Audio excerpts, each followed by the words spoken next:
Students, उम्मीद करता हूँ आप सब खैरियत से होंगे। हमारा नेक्स्ट लेक्चर जो है वो केमिकल रिएक्शंस हैं अल्काइंस के। तो हम अब रिएक्शंस जो है वो स्टार्ट करते हैं। इसमें केमिकल रिएक्शंस में सबसे पहले रिएक्टिविटी का कंपैरिजन दिया गया है, जिसमें आपको बताया जा रहा है कि जो अल्काइंस हैं वो एल्कीन और एल्केन दोनों से सबसे ज़्यादा रिएक्टिव होते हैं, क्योंकि अल्काइंस में ट्रिपल बॉन्ड होता है, 2 पाई बॉन्ड्स होते हैं, जिसकी वजह से ये एडिशन का प्रोसेस जो है वो ज़्यादा फास्ट भी देता है और ज़्यादा एडिशन भी देता है। That's why they are more reactive as compared to alkene and alkenes. तो इसमें जो है वो डिस्कशन जो की हुई है हम देखते हैं। इसमें डिस्कस हो रहा है alkynes are reactive compounds. Alkynes अब रिएक्टिव क्यों होते हैं, आपसे अगर क्वेश्चन हो जाए तो उसकी रीज़न आपको दी गई है, because of the presence of triple bond. ठीक है, ट्रिपल बॉन्ड है, 2 पाई बॉन्ड्स हैं जो कि इजीली ब्रेक होते हैं और वहाँ पे आसानी से एडिशन हो सकता है। So triple bond consist of 2 weak bonds. 3 में से 2 बॉन्ड क्या है, वीक हैं, जिनको हम पाई बॉन्ड बोलते हैं, और एक स्ट्रॉन्ग बॉन्ड है जिसको हम सिग्मा बॉन्ड बोलते हैं। So when the alkynes react with the substances, 2 weak bonds are readily broken one by one and addition takes place easily. अब आपको क्या कह रहा है कि 3 में से 2 बॉन्ड जो हैं वो वीक होने की वजह से टूट जाएंगे और वहाँ पर क्या होगा, एडिशन का प्रोसेस होगा बहुत आसानी के साथ। So the addition reaction of alkynes resemble those of alkenes. Addition वैसे ही होगा जैसे एल्कीन्स का होता है, वही एडिशन रिएक्शन होगा, वही ऑक्सीडेशन होंगे। जैसे एल्कीन का KMnO4 का रिएक्शन है, ऐसे एल्काइंस का भी KMnO4 का रिएक्शन होता है। तो ये इसकी रिएक्टिविटी को डिस्कस किया गया। अब इसमें सबसे पहला रिएक्शन जो आपके पास आ रहा है, that is the addition of halogen, जिसको हम हैलोजिनेशन बोलते हैं। इसमें होगा क्या कि जो ट्रिपल बॉन्ड है वो ब्रेक होगा, क्योंकि अब हम ये रिएक्शंस पढ़ रहे हैं अल्काइंस के, अब हम इसकी प्रेपरेशन नहीं देख रहे। पहले हमने सिंगल बॉन्ड से ट्रिपल बॉन्ड बनाया था, वो प्रेपरेशन था। अब हम रिएक्शन देख रहे हैं अल्काइंस के, तो अब हमें ट्रिपल बॉन्ड मिलेगा। तो उस ट्रिपल बॉन्ड को या हम डबल बॉन्ड में कन्वर्ट करेंगे या हम उसको सिंगल बॉन्ड में कन्वर्ट करेंगे। तो हैलोजन की एडिशन कब होगी, जब बॉन्ड्स ब्रेक होंगे। जब एक बॉन्ड ब्रेक होगा तो 2 हैलोजेंस ऐड हो जाएंगे एडजेसेंट कार्बन, फिर एक बॉन्ड ब्रेक होगा तो मजीद 2 हैलोजेंस ऐड हो सकते हैं। यानी 2 बॉन्ड जब ब्रेक होंगे तो 4 सिंगल बॉन्ड बनेंगे, यानी 4 मजीद हैलोजेंस ऐड हो सकते हैं उसके अंदर। तो इसमें दिया गया क्लोरीन और ब्रोमीन, ये एज ए हैलोजन इसके अंदर यूज़ होंगे। Add to the acetylene to form the tetrachloroethane. ये नेक्स्ट पेज पे आपको दिया गया है, दिस इज द टेट्राक्लोरोइथेन। जिसमें एक बॉन्ड ब्रेक होगा तो 2 ब्रोमीन ऐड होंगे, फिर एक बॉन्ड ब्रेक होगा तो 2, तो 4 ब्रोमीन। This is टेट्राहेलाइट। ठीक है, दिस इज टेट्रा ब्रोमोइथेन या टेट्राक्लोरोइथेन, कुछ भी हो सकता है। So this is tetrabromoethane respectively. When bromine water is added to acetylene, तो वहाँ पर क्या होगा, जो रेड ब्राउन कलर है ब्रोमीन वाटर का, डेट इज डिस्चार्ज रैपिडली। ठीक है, एल्काइंस जो कि अनसेचुरेटेड कंपाउंड्स होते हैं, तो जब ब्रोमीन वाटर को इसमें ऐड करेंगे, जो कि ब्रोमीन का कलर रेड ब्राउन कलर होता है, तो ये हमने एल्कीन में भी पढ़ा था कि एल्कीन्स में भी अगर आप ब्रोमीन वाटर को ऐड करोगे तो वो डीकलराइज हो जाएगा। क्योंकि एल्कीन्स जो होते हैं, जिसमें इथीन की हम बात करें, तो वो कलरलेस होते हैं, तो ब्रोमीन भी जब इथीन में ऐड होगा तो वो कलरलेस हो जाएगा। ऐसे ही एल्काइंस में एसिटाइलिन्स भी कलरलेस होते हैं, आपने पढ़ लिया उसकी फिजिकल प्रॉपर्टी में। तो ब्रोमीन जो है वो डिस्चार्ज कर देगा अपना कलर, वो भी कलरलेस हो जाएगा जब उसको एल्काइंस में ऐड किया जाएगा, जो कि इसकी अनसेचुरेशन की निशानी है। Due to the formation of colourless tetrabromoethane, क्योंकि जब ब्रोमीन ऐड होगा इथाइन में तो वो टेट्राब्रोमोइथेन में कन्वर्ट हो जाएगा, जो कि कलरलेस सब्सटेंस है। ठीक है, जबकि ब्रोमीन का अपना कलर क्या होता है, रेड ब्राउन। तो ब्रोमीन जब खत्म हो जाएगा तो वो कलर भी उसका क्या हो जाएगा, खत्म, जो कि एक एडिशन की निशानी होती है, अनसेचुरेशन की निशानी होती है।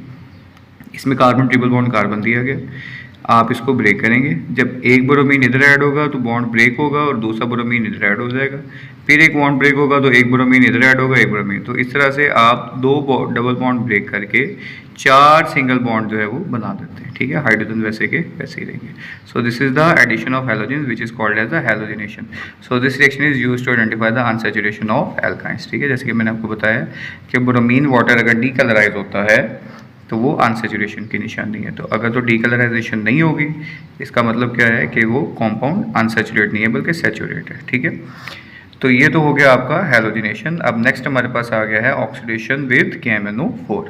तो ऑक्सीडेशन का जो हमारा जो रिएक्शन है, ये बहुत ही इंपॉर्टेंट लॉन्ग क्वेश्चन है। बोर्ड में कई मरतबा ये खाली ऑक्सीडेशन विद KMnO4 4 नंबर का लॉन्ग आ जाता है। तो इस चैप्टर का इंपॉर्टेंट रिएक्शन है ये। जैसे कि एल्कीन्स का KMnO4 के साथ ऑक्सीडेशन, वो भी इंपॉर्टेंट है, वैसे ही ये भी बहुत इंपॉर्टेंट क्वेश्चन है, तो इसको आपने बहुत अच्छे से जो है वो याद करना है। अब ऑक्सीडेशन विद KMnO4 में देखिए हमने पढ़ा था कि इनका जो एडिशन का प्रोसेस है वो बिल्कुल एल्कीन जैसा होता है, तो वहाँ पर भी आपने देखा था कि वहाँ पर भी हमने KMnO4 का यूज़ किया था, यहाँ पर भी हमारे पास KMnO4 का ही यूज़ है। पोटेशियम पर मैंगनेट के प्रेजेंस में ही इसका ऑक्सीडेशन होगा, सिर्फ फ़र्क क्या है कि वहाँ पे डबल बॉन्ड था और यहाँ पर क्या आ गया, ट्रिपल बॉन्ड आ गया। ठीक है, थोड़ा सा बैलेंस को जो बैलेंस किया गया इक्वेशन को, बाकी रिएक्शन वैसे का वैसे ही होगा जैसे वहाँ पर हुआ था। ठीक है, जैसे वहाँ पर ऑक्सीजन ऐड हुए थे ऐसे ही यहाँ पर भी ऑक्सीजन ऐड होंगे।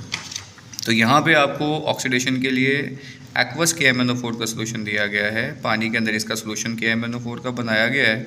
अब इस MnO4 से ऑक्सीजन जब दोनों कार्बन्स में ऐड होगी, so that process is called the oxidation. Oxidation का मतलब होता है एडिशन ऑफ ऑक्सीजन, तो इसकी ऑक्सीजन जब कार्बन में ऐड होगी तो that is called as the oxidation. ठीक है, अब इससे आपने दो मेन प्रोडक्ट्स बनाना है, वो आपने याद रखना है। सबसे पहला जो एसिटाइलिन का मेन प्रोडक्ट बन रहा है डैट इज द ग्लाइऑक्सल। जो फर्स्ट स्टेप के अंदर आपका पहला मेन प्रोडक्ट बनेगा डैट इज़ द ग्लाइऑक्सल, और ग्लाइऑक्सल में मज़ीद ऑक्सीडेशन होगी तो आपके पास एक नया प्रोडक्ट बनेगा that is the oxalic acid. ठीक है, तो ये कैसे बनते हैं मैं थोड़ा सा आपको जो है ना वो थोड़ा सा इसका जनरल मैकेनिज्म है, वैसे अगर आप इसके डिटेल्ड मैकेनिज्म में जाएँ तो वो बहुत लेंथी है, मैं आपको छोटा सा एक शॉर्ट मैकेनिज्म इसका बता देता हूँ।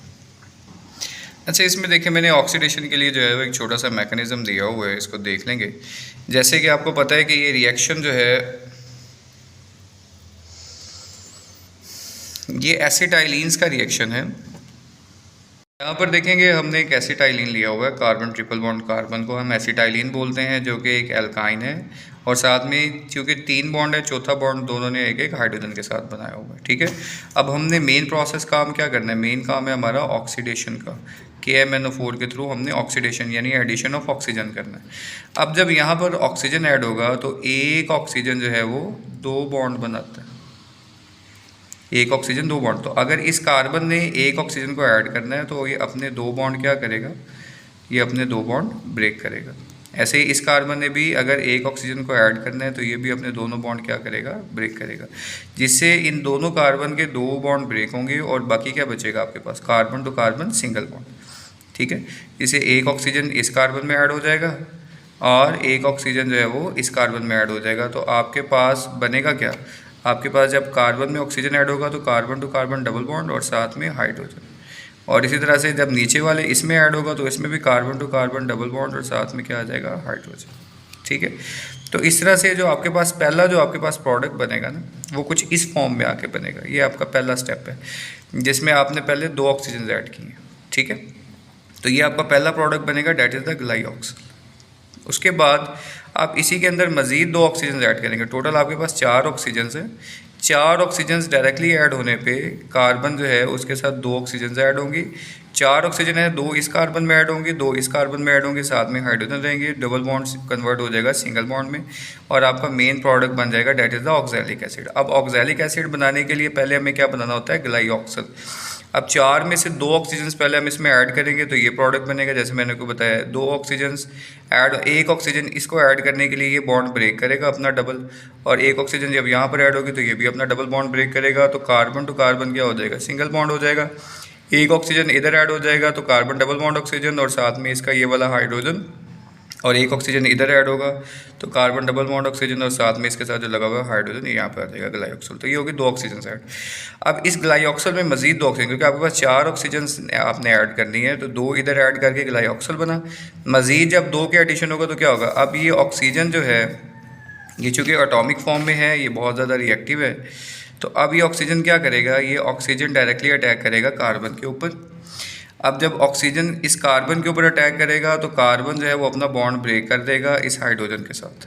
ठीक है, अब ये हाइड्रोजन यहाँ से निकल जाएगा और उसकी जगह कार्बन ऑलरेडी एक ऑक्सीजन लगा हुआ है, मज़ीद एक और ऑक्सीजन क्या कर लेगा, अपने साथ ऐड कर लेगा, ये एक ऑक्सीजन जो है वो इसके साथ ऐड हो जाएगा। अब चूँकि कार्बन जो है उसके 2 बॉन्ड ये बने हुए, तीसरा ये, और वो एक ही बॉन्ड बना सकता है ऑक्सीजन के साथ, लेकिन ऑक्सीजन ने 2 बॉन्ड बनाने, तो अब ये ऑक्सीजन का जो नेगेटिव चार्ज है, चूँकि ये जो हाइड्रोजन था ये यहाँ से टूट चुका है, तो अब ये अपने इलेक्ट्रॉन्स इस हाइड्रोजन को ऑफर करेगा और ये हाइड्रोजन भी इसके साथ आके अटैच हो जाएगा। तो अब carbon double bond oxygen, single bond oxygen, साथ में हाइड्रोजन। इसी तरह से एक ऑक्सीजन इधर ऐड हो गया, दूसरा ऑक्सीजन ऐसे ही इधर ऐड होगा, यहाँ से ये हाइड्रोजन को तोड़ेगा और यहाँ पे क्या ऐड होगा, ऑक्सीजन। अब ये ऑक्सीजन इस हाइड्रोजन को अपना बॉन्ड ऑफर करेगा और ये हाइड्रोजन भी इसके साथ ऐड हो जाएगा, ठीक है। तो अब आपने ऐड क्या किया है, आपने एक OH इधर ऐड किया है और एक OH इधर ऐड, एक ऑक्सीजन इधर ऐड हुआ है और ये जो हाइड्रोजन टूटे हैं ये इन ऑक्सीजन के साथ आके अटैच हो गए। तो आपके पास बना क्या, दो ऑक्सीजन के ऐड करने पे कार्बन डबल बॉन्ड O ये ऑलरेडी था आपके पास, और साथ में आपने क्या, एक और ऑक्सीजन और साथ में उसके हाइड्रोजन। इस तरह से कार्बन डबल बॉन्ड O, एक और ऑक्सीजन, साथ में उसके क्या, हाइड्रोजन। तो ये आपका मेन प्रोडक्ट आ गया, this is called as the oxalic acid, ठीक है। तो आपके दो मेन प्रोडक्ट्स बन रहे हैं। सबसे पहले आपने दो ऑक्सीजन के थ्रू ग्लाइऑक्सिल बनाना है एंड देन मजीद ऑक्सीजन ऐड करके आपने उसके अंदर ऑक्सैलिक एसिड की एडिशन करनी है। हमारे पास आ गए हैं यूजेस ऑफ एसिटाइलिन। इसमें पहला यूज़ हम बताएंगे, acetylene produces oxy acetylene flame with oxygen, ठीक है। एसिटाइलिन में जब ऑक्सीजन ऐड हो जाती है तो वहाँ पे बहुत स्ट्रॉन्ग फ्लेम जनरेट हो जाता है। It is a highly exothermic reaction, बहुत ज़्यादा हीट प्रोड्यूस होती है। एसिटाइलिन का फ्लेम आम फ्लेम से बहुत ज़्यादा स्ट्रॉन्ग होता है। जैसे आपके चूल्हों में गैस जल रही होती है तो वो जो फ्लेम है उससे 10 टाइम ज़्यादा स्ट्रॉन्गर फ्लेम एसिटाइलिन का होता है। Heat release is use for the welding purposes. आप देखते हैं अक्सर ये जो वेल्डिंग का काम हो रहा है, गेट्स वगैरह को, मेटल्स वगैरह को कट कर रहे होते हैं, ये ज्वेलर्स की शॉप पे गोल्ड और मेटल को अपना सिल्वर को पिघलाने के लिए, गोल्ड और सिल्वर जो मेल्ट होता है वो आम फ्लेम पे मेल्ट नहीं होता। गोल्ड सिल्वर को आप चूल्हे पे रख देंगे वो मेल्ट नहीं होगा, तो उसको मेल्ट करने के लिए फिर हम आम फ्लेम यूज़ नहीं करते। That is the acetylene flame, जो कि ऑक्सीजन के ऐड होने पे ऑक्सी एसिटाइलिन फ्लेम होता है जब वो बर्निंग होती है। उसके बाद acetylene is use to prepare other chemicals such as alcohols, acetaldehydes and acids, ठीक है। इनके फर्दर मजीद इंडस्ट्रियल इंपॉर्टेंस है। एल्कोहल्स बहुत सारी मेडिसिन में यूज़ होता है। एसिटाल्डिहाइड्स आपको पता है एल्डिहाइड का फंक्शनल ग्रुप होता है, डिफरेंट एसिड्स। तो ये सारों की प्रेपरेशन जो है वो एसिटाइलिन के थ्रू होती है। Use for the ripening of fruits, कुछ एसिटाइलिन जो है वो फलों को पकाने में भी इस्तेमाल होते हैं। Use for the manufacturing of polymer products, ठीक है। कुछ प्लास्टिक के प्रोडक्ट्स बनते हैं लाइक पॉलीविनाइल क्लोराइड, पॉलीविनाइल यानी पीवीसी पाइप्स आपने सुने होंगे। अक्सर हमारे ये जो सीवरेज के पाइप्स होते हैं सारे, ठीक है, ये प्लास्टिक के पाइप्स जो हमारे सीवरेज के लगे होते हैं सारे, गटर वगैरह के पाइप्स, और ये वॉशरूम्स के अंदर जो अमूमन हमारे पाइप्स लगे हुए होते हैं वो पीवीसी प्लास्टिक होता है। और ये दुनिया का तीसरा सबसे ज़्यादा बनाया जाने वाला सिंथेटिक प्लास्टिक, दुनिया में तीसरे नंबर पे आता है प्रोडक्शन के हिसाब से। बहुत ज़्यादा इसका इस्तेमाल है पीवीसी का। तो इसी तरीके से नेक्स्ट हमें दिया जा रहा है पॉलीविनाइल एसीटेट। ये भी प्लास्टिक है, एक पॉलीमर ही है प्लास्टिक का, ठीक है। तो ये ज़्यादातर जो है ना वो एज अ ग्लू इस्तेमाल होता है, एज एन एडहेसिव के तौर पे इस्तेमाल होता है, ठीक है। कोई पोरस एरिया होता है तो वहाँ पर जो ग्लूज लगाई जाती हैं तो उसके अंदर मोस्टली पॉलीविनाइल एसीटेट का यूज़ होता है। इस तरह से कुछ सिंथेटिक रबर वगैरह, ठीक है, इनका जो है वो इस्तेमाल, इनका जो प्रोडक्शन होती है वो एसिटाइलिन के थ्रू होती है। उसके बाद it is polymerise to form benzene, ठीक है। इसको फर्दर जो है वो हम पॉलीमराइजेशन करते हैं, इसकी मजीद इसके पॉलीमर्स अगर जनरेट हों तो वो बेंजीन भी बनाते हैं, which is use as raw material to form a variety of organic compound. Aromatic compounds की बहुत ज़्यादा अबंडेंस है, तो जितने भी एरोमेटिक कंपाउंड्स हैं उनमें मोस्टली आपको बेंजीन मिलेगा। तो बेंजीन बनाने में एसिटाइलिन का बहुत बड़ा रोल होता है। तो वो आगे FSM में जाएंगे तो उसमें कुछ रिएक्शंस हैं जिनमें बेंजीन को एसिटाइलिन से प्रिपेयर किया जाता है। तो बेटे यहाँ तक जो है वो आपका काम है। ये आपका चैप्टर जो है इसके सारे टॉपिक्स सेंड हो चुके हैं। अभी नेक्स्ट जो है वो हमारे पास एक टेस्ट योरसेल्फ रह गया और कुछ इंपॉर्टेंट चीज़ें हैं, कुछ इंपॉर्टेंट इन्फॉर्मेशन हैं इन हाइड्रोकार्बन से रेलिवेंट इंडस्ट्रियल इंपॉर्टेंस आपको बताई गई है। टॉपिक्स जो है वो हमारे यहाँ एंड हो गए हैं। नेक्स्ट लेक्चर में इंशाल्लाह मुलाकात होती है। अल्लाह हाफिज़।